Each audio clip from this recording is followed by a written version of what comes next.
Catherine says, I get it, but it's very disappointing, and I feel so devaluing women overall. Yeah, and I totally get it, right? It sucks. It sucks to see the opposite sex thinking that they don't want the same thing that you want, or they're acting in a different way that makes you feel devalued, which is why it's so important to set standards, to set what it is, your preferences, the things that it is that you want, and let men know, and make sure that you're communicating and you get clear communication, and that you let men prove to you that they are the right man for you, and why it's so important for abundance dating. A lot of women don't do it because they just want to date. They just want one guy at a time. But, to get the right guy, it can take a lot, going through a bunch of different men, meeting a bunch of different men, and finding out that, pretty generally speaking, with anything, 1 out of 5, 1 out of 10 is usually better than the rest. So if you date 10 guys, one of them is probably going to be better than the other 9 that you went on dates with. But if you're dating one guy for 3 months at a time, or 6 months, or a year at a time before you go and meet the next guy, it's going to take a really long time for you to get that 1 out of 9, right? Or 1 out of 20, or whatever it is that you're looking for.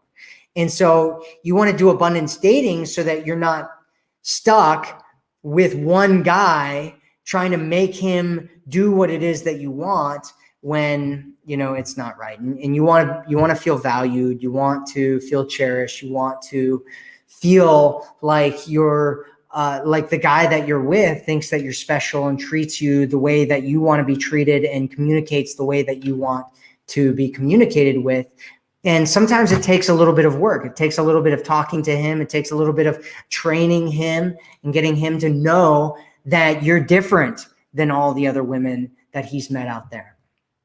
You're different than, what he's trying to set up, right? Because when you meet two people, you have realities. You have 2 different realities. One is your reality and one is his reality. And the 2 of those collide. And whoever has the stronger reality ends up winning. And so you want to communicate your reality, and you want to have a strong, stable reality so that your reality ends up winning to the extent that you want it to win. And once that happens, then it'll be a lot easier to get into the relationship that you want, because men know what your expectations are. They know what your standards are. They know what you want from them. They know how you want them to behave in order to get access to you. You have clear, you've talked to each other about what's going on, so there's no mistake about it. He's put energy and effort and all these different things in so that he's highly invested. And so when you're like, hey, this whole thing where you think that you're going to date me for 3 to 6 months or a year or 2 years or whatever, and never be in a relationship with me, that's not going to work for me. I am worth more than that, right?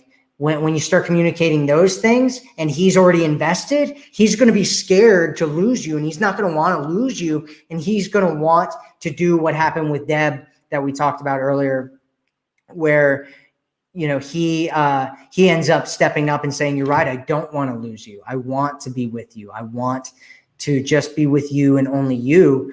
And I don't want any other women. I want to give you what it is that you want to have, because I value you and I cherish you. And I think that you're an amazing, wonderful woman. And I never want to let you go. And I'll do anything to be with you.